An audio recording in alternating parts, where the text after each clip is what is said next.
Greetings, it is MaxoDiddly here, and today I am here with another Visual Basic tutorial to help you get an A in your coursework or exam. And today we're here with validating an email address.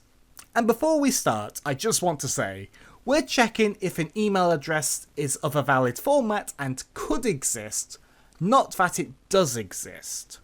So, let's get started. So, we've got a email string, and it's going to be a string, and we've got doc@gmail.com assigned to it. This string is going to represent our user input. It's what we're going to validate. Next, we're going to make a function. So we're going to do function is valid email. By val, email as string, as boolean. End function.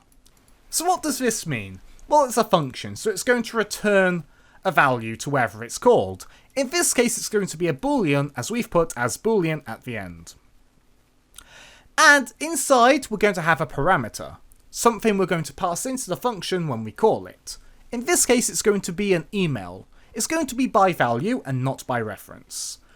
And it's going to be a string, which is basically going to be the user input defined here. On the first line of this function, do dim valid email as boolean equals true. We're creating a boolean to store whether or not the email address is going to be valid or not.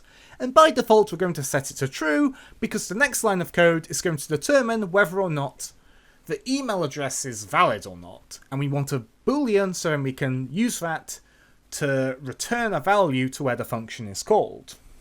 Underneath that, we're going to do a try-catch statement.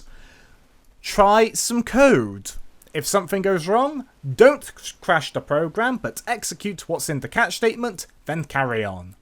If nothing goes wrong when you're executing the try code, just carry on as normal, but you don't execute what's in the catch statement. And so what we can do is, we can use a mail address object, which can be used to store emails and other things. And when we create one, we have to pass in an email address. And this mail address object won't accept invalid email addresses, and in fact will crash the program. So we can basically be like, right, if the program crashes when we try to pass in our email, it's not valid. If it doesn't crash, then it must be valid. The problem is, if your program crashes, then your program's going to stop running. Which is why we use a try-catch statement, as what we can do is we can execute code if the program were to crash. And what we can say is, right, since it's crashed, or was going to crash, we know it's not a valid email address, and therefore can put valid email equals false. If this line of code works, and the program doesn't crash, then we know it's a valid email address. So we can do dim email check equals new system.net.mail.mail address and email. Email is just referencing our parameter variable.